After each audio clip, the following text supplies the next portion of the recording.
Oh.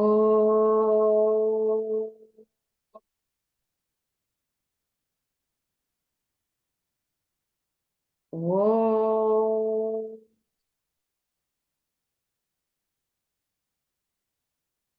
Oh. Om Sahana Vavatu Sahanao Bhunaktu Sahaviryam Karavavahai Tejasvinavadhitamastu ma vidvishavahai. Om Shanti Shanti Shanti. Samasta Jana Kalyani Niratam Karunamaya Namami Chinmayam Devam Satgurum Brahma Vidvaram. Om Apyayantu Mamangani Vak Pranashchakshushrotramatho Balamindriyani cha Sarvani Sarvam Brahmopanishadam Maham Brahma Nirakuryam Ma Brahma Nirakarot Anirakaranamastu Anirakaranam Me Astu Tadatmani Nirateya Upanishatsu Dharma Te Mai Santu Te Mai Santu Om Shanti Shanti Shanti. Okay, so we will just review a little bit the section that we did last week. So last week we were on section 12, chapter 6, section 12. Now, what did we see here? Here we saw an experiment. And that experiment was with the seed of the fruit of a banyan tree. Because Śvetaketu was wondering, how is it that this whole world can come from Sat, from pure existence? So his father, Uddālaka Ṛṣī, said, let me do an experiment with you. Take this fruit of the banyan tree and open it. And what do you see? He said, I see seeds. And then the father says, break these seeds. And so he breaks them, but the particles are so minute.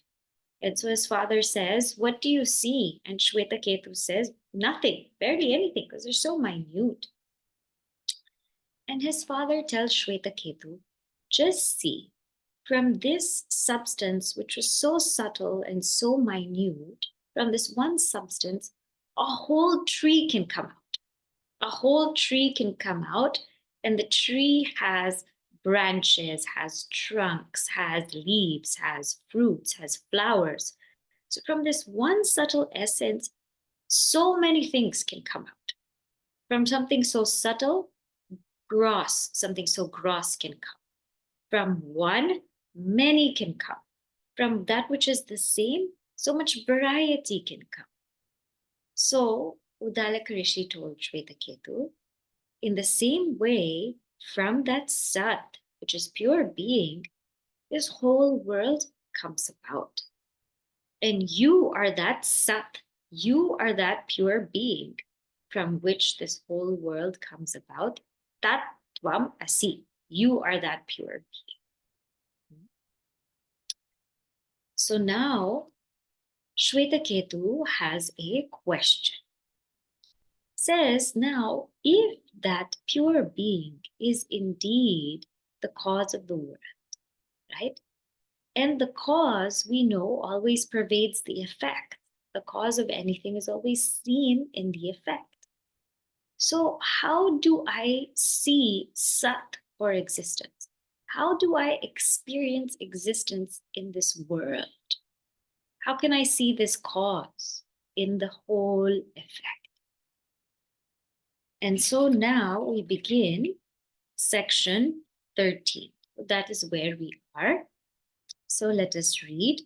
Now this is an experiment with salt and water. Okay, so you can actually try this at home if you want. So the one before was a seed and the tree. Now this is salt and water. Lavanam etad udake avadhaya. Lavanam etad udake avadhaya. Athama prataha upasidathaha. Athama prataha upasidathaha iti saha tatha chakara tam hovacha yaddosha lavanam udake avadhaha yaddosha lavanam udake avadhaha angatad ahara iti tadha avamrishya na viveda. So this is the first part. Lavanam means salt. Lavanam etad udake avadhaya means in this salt, etad lavanam, udake, in water, avadhaya. So put this salt in water. Okay. And then he says, atha, then, ma here means mom, me, prataha upasidathaha. In the morning, you come to me. Okay. So put this salt in the water and then you come to me in the morning. Saha tatha chakara. Śvetaketu saha, that boy, tatha chakara. He did as he was told. So now we see the beauty of Śvetaketu's evolution also. He didn't just question, why are you telling me to bring water? And why are you telling me to bring salt? And what is this that you're asking me to do? It seems so silly. I'm not going to do it. He didn't have such notions that we would have. Like, why are you telling me to bring salt? Why are you telling me to bring water? He didn't have such notions. He just went and did what he was told. Then Tamhovacha means to that Śvetaketu, Uddālaka Ṛṣī said, Yad dosha lavanam udake avadhaha. So that salt, that lavanam, that salt, in the night which you put in the water, now anga tad ahara, now you bring it to me. So I told you to put some salt in the water, and then now you bring that salt in the water to me. So he brought that water with the salt, and he was searching for the salt. He was searching for the salt. The salt had dissolved in water. So tadha avamrishya, he was searching for it. Naviveda, he could not find the salt in the water because the salt had dissolved. He couldn't find it. So then what happened? Yatha vilinam eva anga asya antad acham iti kathamiti lavanamiti madhyat acham iti kathamiti lavanamiti antad acham iti kathamiti lavanamiti अभिप्रास्य एतद् अथमा उपसीदथाः इति तद्ध तथा चकार तच्छश्वत्संवर्तते तं होवाच अत्र वाव किल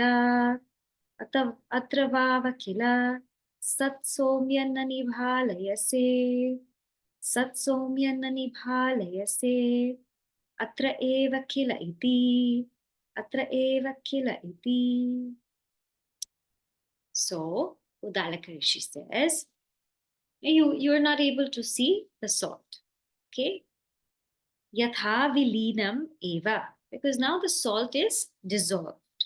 And he says, eva anga. Anga means, oh my son.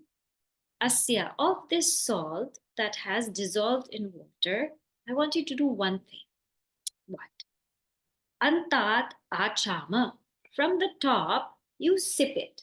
Achama means like to do achamaniyam, to sip it. From the top, you sip it. How is it? Katamiti, how is it? And Śvetaketu says, it's salty. Lavanamiti means it has salt.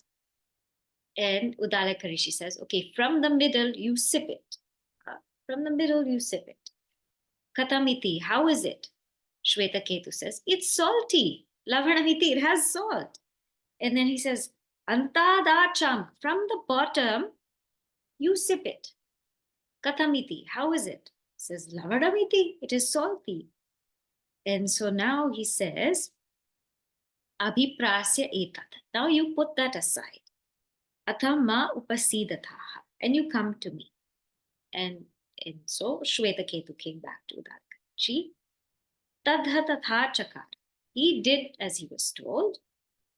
And Uddālaka Ṛṣī said, Tat shashvat samvartate. That salt was always there. Shashvat samvartate. It was always there. And sat somya nanibhalayase. Even if you don't see it, the salt was always there. Atra eva khila iti. This is also the case in the whole world. Even if you don't see existence, it is always there. So what is the whole thing of the experiment? It might seem like something so simple, but the implications are very deep. So what is the message of this? He says, Uddālaka Ṛṣī tells Śvetaketu, you put salt in water and it dissolves. And now Uddālaka Ṛṣī says, where is the salt? After it has dissolved in water, where is the salt? Śvetaketu uses his eyes and he cannot see the salt because it's completely dissolved in water. Śvetaketu uses his hands to feel if there is salt. He cannot because the salt has dissolved in water. But when Śvetaketu is asked to taste the water, he understands that there is salt in it. So here, what is being shown is that if we use the wrong means of knowledge to realize pure being or existence, we will not get it. But if we use the right means of knowledge, we will understand it. So because Śvetaketu could not see the salt or could not feel the salt, to determine that there's no salt in water is absolutely incorrect because there is salt in water. So what we have to do is use the right means of knowledge. When he tasted it, then he said, it is salty. So in the same way, what's being talked about here is to understand pure being or existence, we have to use the right means of knowledge. And what is that right means of knowledge? It is called Shabda Pramana. Means it is called that Pramana, means of knowledge of Shabda, of the scriptures of Shruti. So at this point, let us first examine the other means of knowledge and see why they don't work in the realm of Brahman. Brahman is pure being, is Sat. Why don't the other means of knowledge work in the realm of Brahman? So first means of knowledge is called Pratyaksha. Pratyaksha means literally that which is sensory perception. Pratyaksha, that which is in front of your eyes. So one means of knowledge is through our senses, through our sense of sight, sense of hearing, smell, taste, touch. This is one means of knowledge. Like this book is directly perceivable to me. Through my senses, I can see it. It is pratyaksha for me.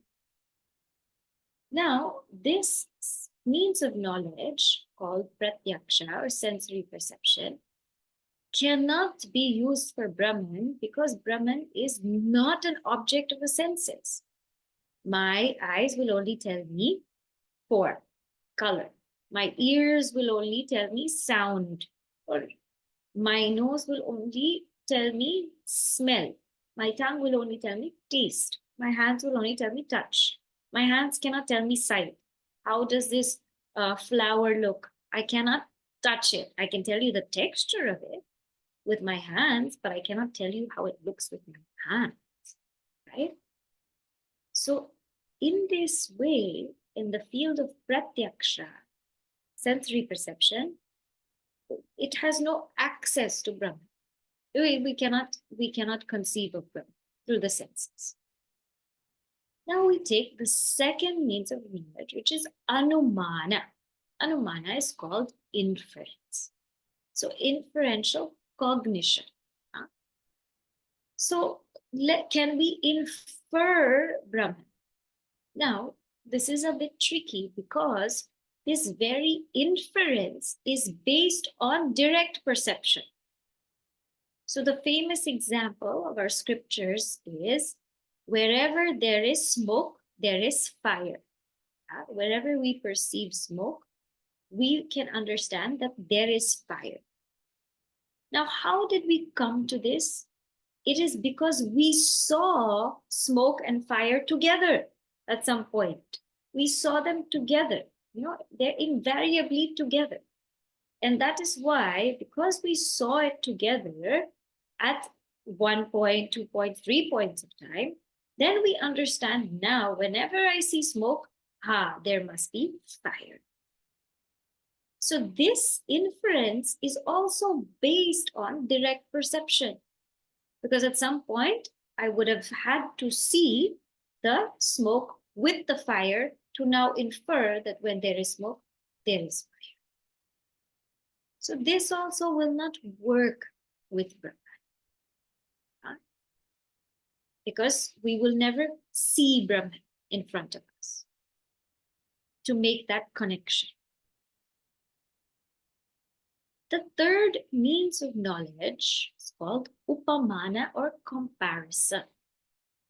Now, comparison is also with respect to something that we have seen. So let us say if somebody doesn't know what a buffalo is, what I might do is say, when you go to the farm, that animal which looks like a cow, that is a buffalo. Or when you go to the market, that fruit which looks like an orange, but it is smaller than an orange, that is called clementine. So in comparison, I'm also using something that we have already seen, we already know, and from that, I am showing something similar to it. So again, that is also based on direct perception. This is based on something I've already seen. So that also will not work, because we never directly see them. Then the fourth is called arthapatti. Arthapatti means postulation. Now here, one example, there are many examples in our scriptures given, that when you see the road is wet, possibility is it could have rained. So you are postulating. You see that the road is wet. So you're postulating that, again, probably it could have rained, or probably, point number 2, somebody could have washed their car, and that's why the road is wet. Or probably somebody is watering their plants, that's why the road is wet. So there are many, many possibilities. It is not like inference. With inference, you will always see smoke and fire together. You'll always see that. Whenever there's smoke, there will be fire. It is always together. In postulation, there could be many possibilities why the road is wet. So you're seeing the road is wet, so it could be that it is because somebody threw water on it, It is because it rained. It is because somebody was watering their plants and water spilled over. So this is called postulation. Now, with Brahman, we can never postulate because Brahman, again, in this postulation, you're seeing an effect and then you're postulating the cause, right? With Brahman, you're seeing this effect, but Brahman is not the cause. It is not a cause. See, a cause is something that becomes modified. A cause is something, whenever something causes anything, it becomes modified. So the example that I always give you is when I am speaking and producing words, there's heat in the body. So to produce something, that cause has to become modified to become an effect. But Brahman is avikari. Brahman cannot be modified. So Brahman is actually not the cause, and cannot cause anything for it to have an effect. So therefore, by the effect, we cannot really come to Brahman just by postulation. We can come to that there is something, but to know that that something is that Brahman, which is pure, which is free from modifications, which is our own nature, we cannot come to that. And this is also based on direct perception. This postulation is we're seeing something and then we are inferring something else or postulating something. Now, the next one, the fifth one, is called Anupalabdhi. And this is the means of absence. It is because something is absent, that's how you know it. So for example, in this class, because I've seen everybody present, if someone is absent, then I would know, oh, that person is not here because I see the absence of that person. So because I've seen the person before and now I see the absence of the person, so I know this person is absent. That's called Anupalabdhi. But here, Brahman is never absent. Brahman is never absent. So we cannot know Brahman through absence. So because now these 5 means of knowledge don't work, the 6th one is Shabda or Shruti. Shabda, Shruti, that's through our scriptures. Because Brahman is beyond the ken of our senses and the ken of our mind also. And when something is beyond the ken of our senses and mind, then the means of knowledge is scripture, is the Shruti. That is the means of knowledge. Somebody might ask, what about logic? Does logic have a role? See, logic has a role, and we will see this very beautifully in the next mantra. Logic has a role as long as it adheres to the scriptures. Logic on its own is apratishta, means it has no ground, because in that way, so many people have so many different logics. How do we know which logic is right? So the first point about logic is so many people have different logics. Some people will say, let us say the Sankhya school, that the whole world is through the 3 gunas, sattva, rajas, and tamas. That is their logic because you can see sattva, rajas, and tamas in the world. Okay, that logic is there, but still it's defeatable because the whole creation cannot come from something inert. Or the Nyaya school or Vaisheshika school will say the whole world came out of atoms because, atoms are everywhere. So everything came out of atoms. Again, that logic is defied because atoms are inert. So like this, every school, every different type of thinking will bring their own logic and think that is the thing. But each school defeats the other school and each school defeats the other school. So how will we know what is the truth? So tarka is apratishta. It never ends. It never ends. It's always one against the other, one against the other. There's no silencing. So that's why logic doesn't work. Because it is proved and then again it is disproved. It is proved, it is disproved. And that's also what we see in scientific discoveries. It's one proved one way, then again it's disproved. The second is logic is in the realm of the mind and intellect. So remember, Brahman is beyond the mind and intellect. So we're using the mind and intellect to rationalize, to make it so logical in our head what is Brahman. We can't do that because Brahman is that which is beyond the mind and intellect. We're not talking about that which is in the field of it. It is beyond the mind. So even logic has no access to Brahman. But logic can help. And we should use logic as an aid to scripture. And that's what we'll come to.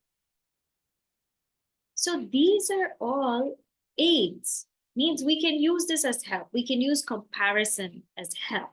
Like we are using like gold, even in Chandogya Upanishad, just like gold, right? Gold appears as a bangle, bracelet, necklace, ring. But at the end of the day, it's all gold. Like that, all names and forms are sat. So we are using comparison, but in line with the scripture. We are using logic in line with the scripture. The logic we're using is Anvaya Vyatireka, presence and absence.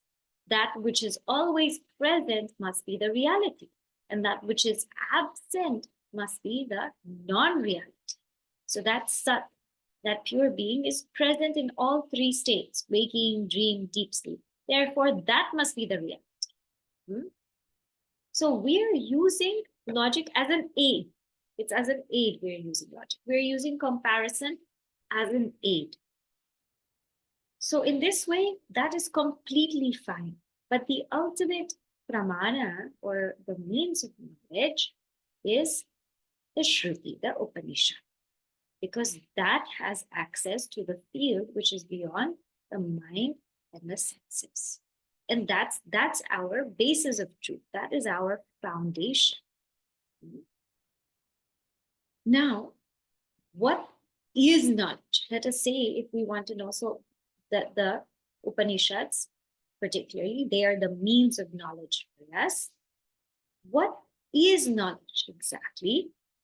So knowledge is defined in our scriptures as these four things. If there are these four things, then that means that itself is knowledge. What are the four things? So first is what we call abaditam. Abaditam means knowledge is uncontradicted. It cannot be negated. That which cannot be negated, cannot be contradicted, that is knowledge. So if on a rope I am seeing a snake, that is not knowledge because it can be contradicted. At some point in time, I will realize that actually there is no snake. When I turn on the light and see clearly, there is no snake. That's called contradicted knowledge. But when we speak about true knowledge, it's uncontradicted. You cannot contradict it at all. You cannot negate it, right? So now think about all the logic, all the analogies that we have. They are absolutely negatable. And it's not just one school is negating the other school, but that very mind which is doing all of this logic, that is negatable. So how is the mind which is negatable which is contradicted, going to produce me knowledge that is uncontradicted? That's not possible. So that is not knowledge because it's contradicted, abadita. The next thing about knowledge is it's anadigatam. Anadigatam means there's no other means for it, right? So I am getting this knowledge by a particular means. So the means for knowing form and color is the eye. That is the means. The means for knowing smell is the nose. In the same way, the means for knowing Brahman, the self, is scripture, is that Shastra. That is the means. No other field has entry to it because that's the field of scripture. So anadigata. So as I said, it's not a fanatical thing. It is that no other thing has entry to it. Just like you cannot hear sound with your eyes. That does not work here. And then asandigdham. Asandigdham means knowledge has to be free from doubts. If there is a doubt, that is not called knowledge. And because whenever there are doubts, there's a half-hearted effort there. Very simple example I'll give you. If we say it may rain today, it may rain. Now, some people will bring umbrellas, some people will not bring umbrellas, some people will wear raincoats, some won't, because there's a doubt. We don't know. Is it really going to rain? Is it not going to rain? We don't know. But if it's definite, it is going to rain, then everybody puts forth effort. Bring an umbrella, bring a raincoat, bring all of this, because it's going to rain. So whenever there is doubt in something, we will not pursue it fully. We will not go forth fully because we're doubting. And our efforts will be like, okay, maybe I'll do a little bit, maybe I won't do. Well, let's see, not see. But the minute that we are absolutely sure about it, we will put forth all the effort. So knowledge is that which is free from doubts.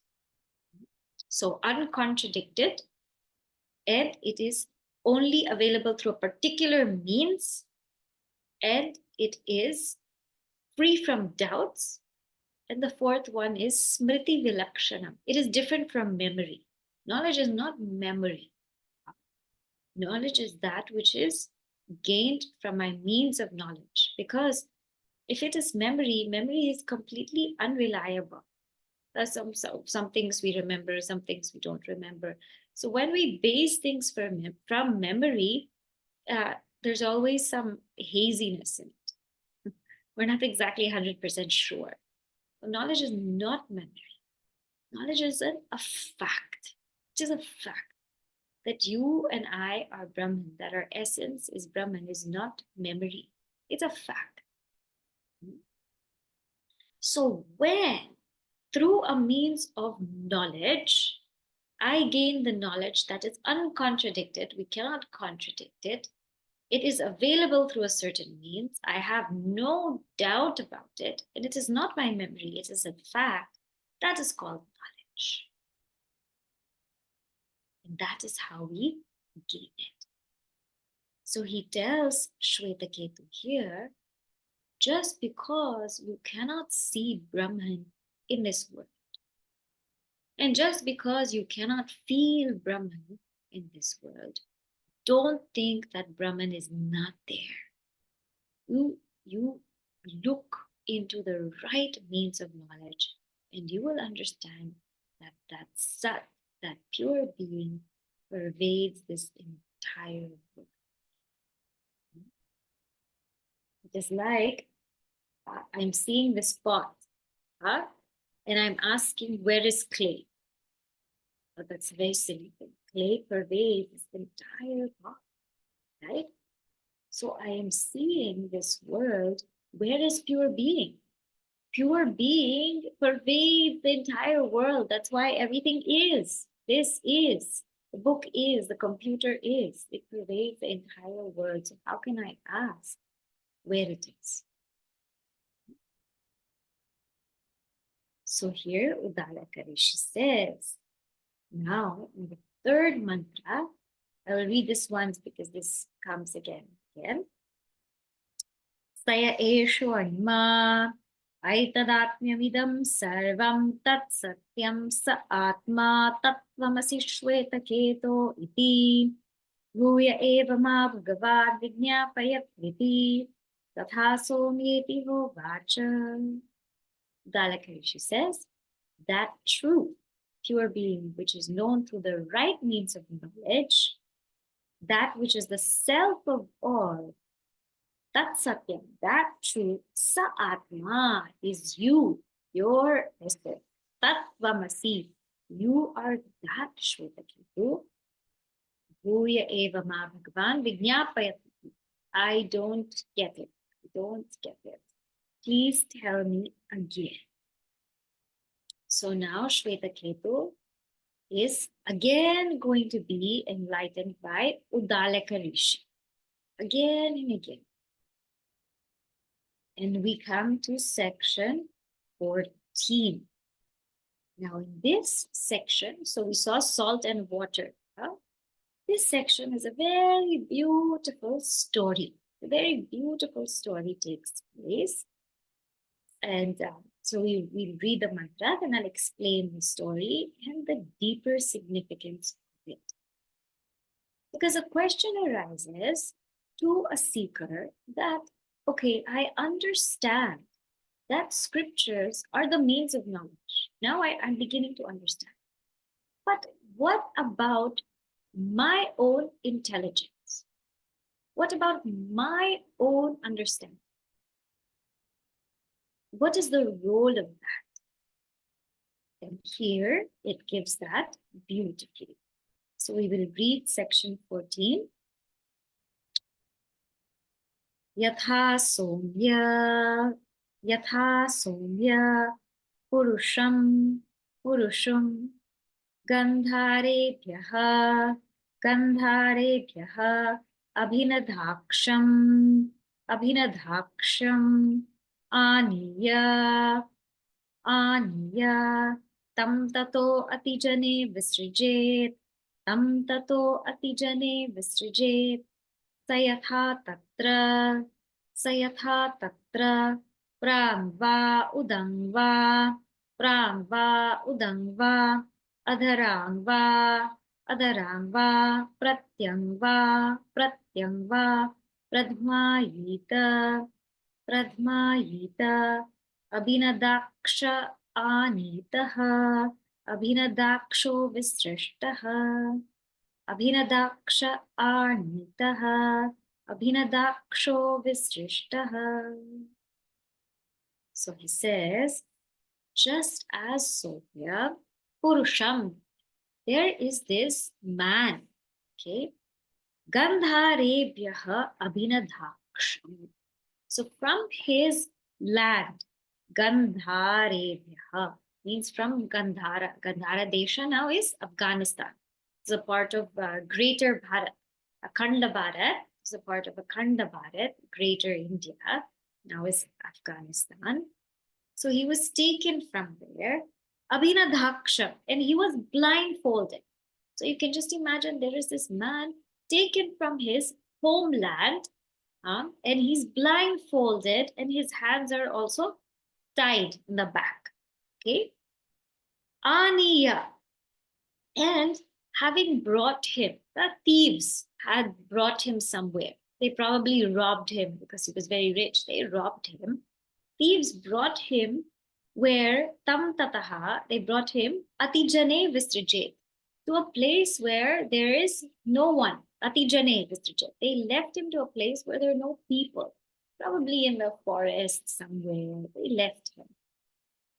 And yatha tatra, there what happened was he was screaming. He was screaming. Prangva. In the east, he was screaming. Adangva.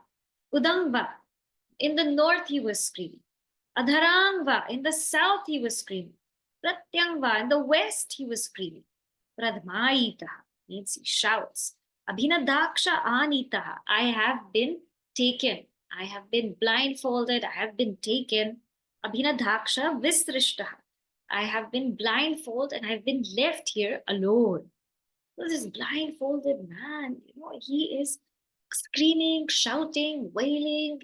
He's just screaming his heart out because he knows he's been left in such a quiet place where nobody has access.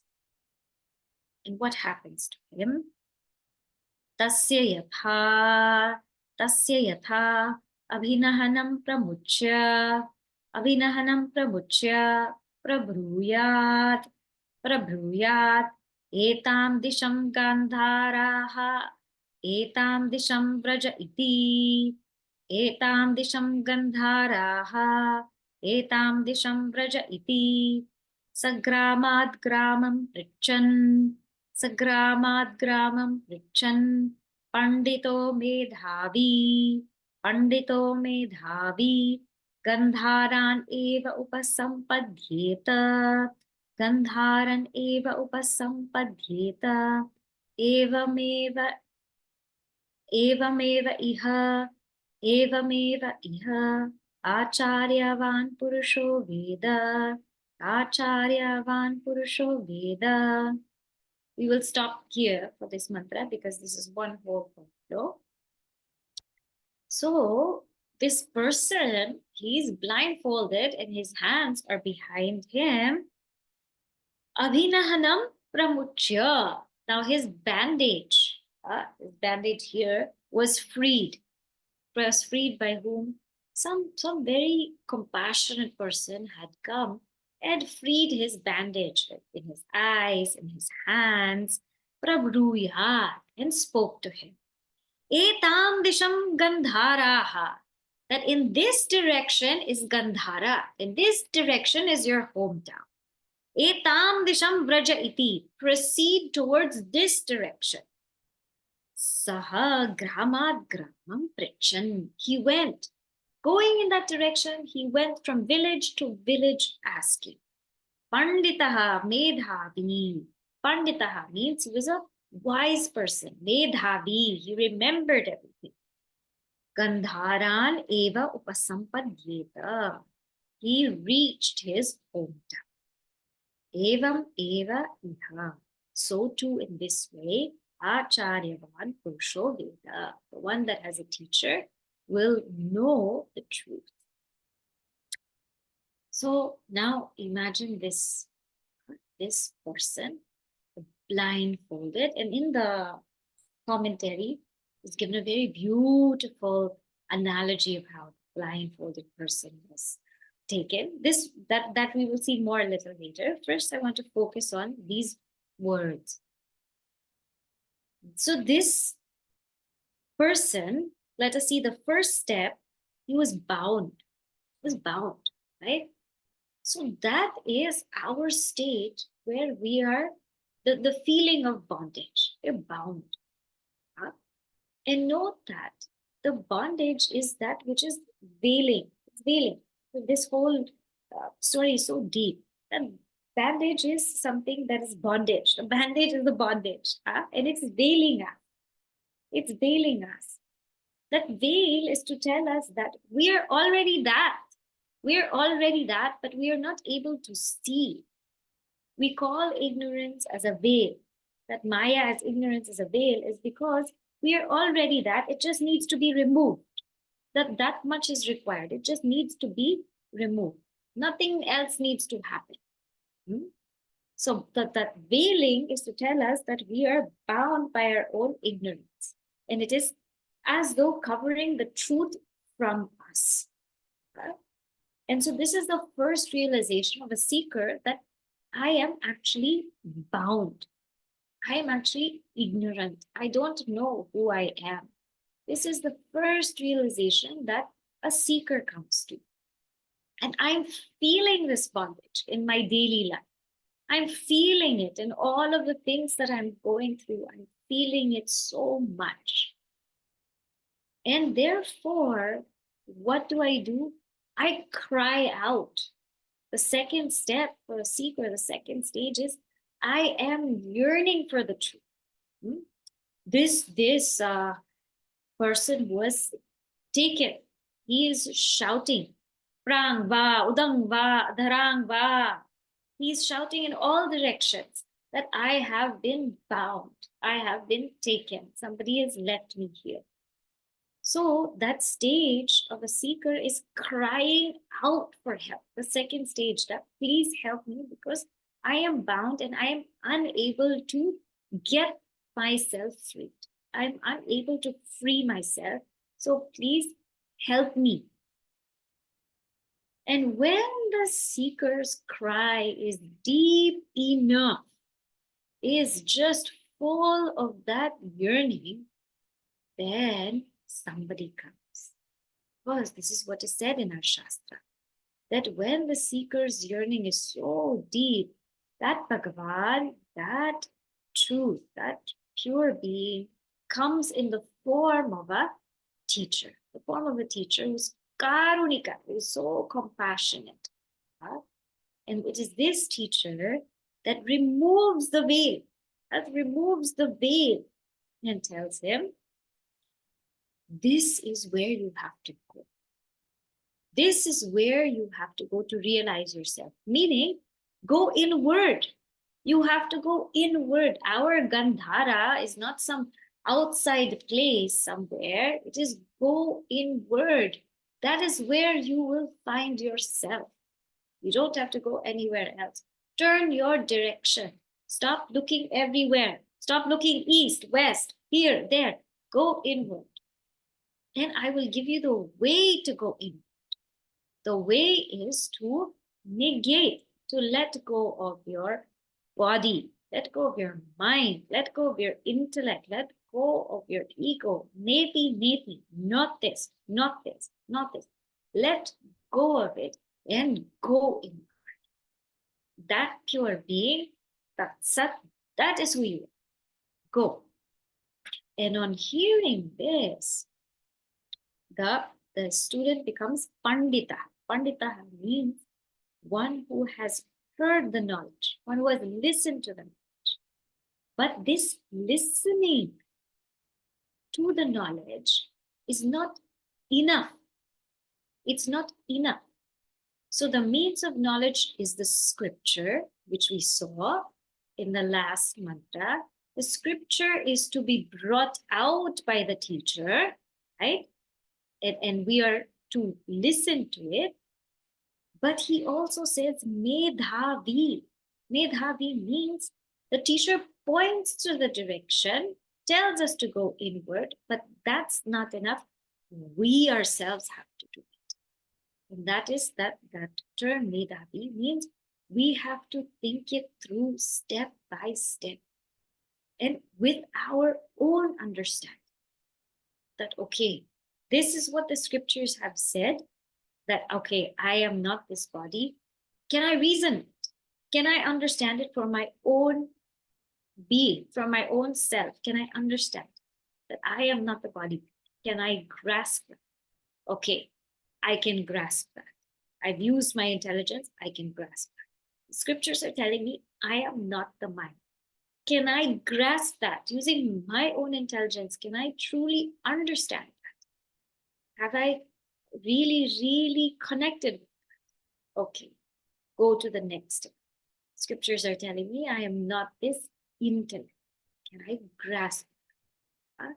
So forth, every step that the teacher says, we have to use our own intelligence. And this is called manana. And so many times we don't use our own intelligence. We just keep listening and listening and listening, but we're not thinking. Remember, this is jnana yoga. This is the path of thinking. We're not going to get the truth here by karma yoga, by doing action. We're not going to get the truth by upasana and meditating on a deity. Nor are we going to get the truth by going into samadhi. These are all very helpful means, but to gain the truth, we have to use our intelligence that follows the scripture. We have to do that inquiry, because gaining the truth is nothing but the removal of ignorance. To remove ignorance, we need that knowledge. And that knowledge comes through self-inquiry, which is that shravanam and that mananam, that vichara, that I have to keep bringing this to my mind again and again, thinking about this again and again, understanding it again and again. And when the scriptures say you're not the body, you're not the mind, you're not the ego, you are pure being, do I get that? Do I understand that? Can I actually, reason that out? Can I truly get that? That is called the medhavi process. Medhavi, that I remember what the scriptures say, I have reasoned it out, I have understood it, I have grasped it, I got it. That I got it has to come. Not that I listened to the scriptures, I got it. And see, This is very, very clearly brought out in the story of the 10th man. Now, you all know the story of the 10th man, so I won't reiterate the story, but I will reiterate this part. The 10th man story, they had gone, for a trip, and they were counting 1, 2, 3, 4, 5, 6, 7, 8, 9, 10. The 10th, that person who was counting, he counted only 9 because he forgot to count himself as a 10th person, right? So he counted 1, 2, 3, 4, 5, 6, 7, 8, 9, and then 10. He felt like 10 was missing, but that's because he forgot to count himself, right? So he was in complete bondage, and he was crying. Then somebody came to him and said, "What is the problem?" He said, I am missing one person here. We were all part of a group. We all went together. I am missing one person. There's only 9. Then that person said, "Count again." And he said, 1, 2, 3, 4, 5, 6, 7, 8, 9. And this person said, "Did you count yourself? Count yourself." And then he says, 10. And that person says, "You are the 10th man." So the person says, "You are the 10th man." Okay. The person gave direct knowledge. You are the 10th man. But this person still had a doubt. Can I really be the 10th man? Am I really the 10th man? How can I be that? Let me count again. So he counts again. 1, 2, 3, 4, 5, 6, 7, 8, 9, 10. I am the 10th man. I am the 10th man. That has to come. That you are the 10th man is very important. But I am the 10th man, that is more important. More important. Huh? So that's why 2 descriptions are given. Panditaha and Medhavi. Panditaha, the one who's listened to the scriptures, and Medhavi, the one who truly understands the scriptures. That person will realize the truth. So it is not that Vedanta is against logic. Vedanta is against independent logic that's independent of scriptures, because you will go here, there, in all kinds of directions. What Vedanta says is use logic, use comparison, use inference, use postulation, but use it all in line with the scriptures. And when we do so, we will gain that direct realization. So Panditaha Medhavi. This is what's required. There's a very famous shloka in Sanskrit. It speaks about how knowledge is gained. Acharyat padam adatte. So the first quarter of knowledge is gained from the teacher, from listening. Padam shishya swamedhaya means the second quarter is gained from that student's memory, from again bringing it back to mind. So it's not that we just listen in class. After class, we have to reproduce what we learned exactly, reproduce it, and make sure that we got it. So the second quarter is Shishya Swamedhaya, their own memory, their own recollection. Then Padam Sabrahmacharibhyaha. The third quarter is gained through discussion with others, through reflection, through speaking about it, through clarifying doubts. This is the third process. So first is we listen, second is we have to recollect, third is we discuss. We go through everything. We clarify our doubts. Then Padam Kalakramecha. The fourth quarter is gained in time, meaning that as we keep doing it again and again and again, things will become clearer. They may not become clear in the first time, second time, but in time they will become clear. And in these 4 quarters, that is how knowledge takes place. So that knowledge is that aparoksha anubhuti. That knowledge is the knowledge of truth. When we listened and we truly understood it for ourselves. So today we will stop here. The role of the teacher and the next part of this mantra, that we will see next week. So for today's class, key things that we have to keep in mind are that Brahman is that which is beyond the ken of the mind and senses. So therefore, the means of knowledge for Brahman is also that which deals with something beyond the ken of the mind and senses. And that means is called Shruti or Upanishad. And therefore, if we try to use any means independent of the scripture, we will not get it because it has no access to it. And when we use the right means of knowledge, which is brought to us by that teacher, by that Guru Parampara, we gain knowledge. And that knowledge that we gain it's abaditam, it's uncontradicted, anaddigatam, it's not available through any other means. Asandigdham, it is free from doubts. Smriti vilakshanam, it is not our memory, it's actual fact. We gain that kind of knowledge. And we gain that kind of knowledge not just by listening, but also through our own reasoning. We have to use our own self-intelligence. And in this way, when we use our logic and comparison and inference in line with the scripture, keeping the scripture above, it is completely accepted. Because at the end of the day, right, that is the pramana.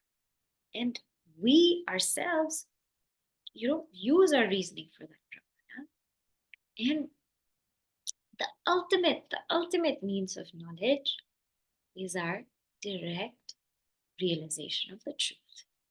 Right? So that's why in Vedanta it is Shruti, Yukti, Anubhuti. Means Shruti, the Upanishads, Yukti, logic, following the Upanishads, and Anubhuti, our direct realization of the truth. It culminates in that. So when something is your direct realization, then nobody can ever contradict that knowledge. Nobody. Because it is yours and my direct realization. That's where the Upanishad wants to bring us. That's where we have to go. Okay? We'll say the closing prayer. Any questions or thoughts we can take up, and then we can sit quietly. Om Purnamada Purnamidam Purnat Purnamudachyate Purnasya Purnamadaya Purnameva Vashishyate. Om Shanti Shanti Shanti. Hari Om Shri Guru Namaha. Hari Om.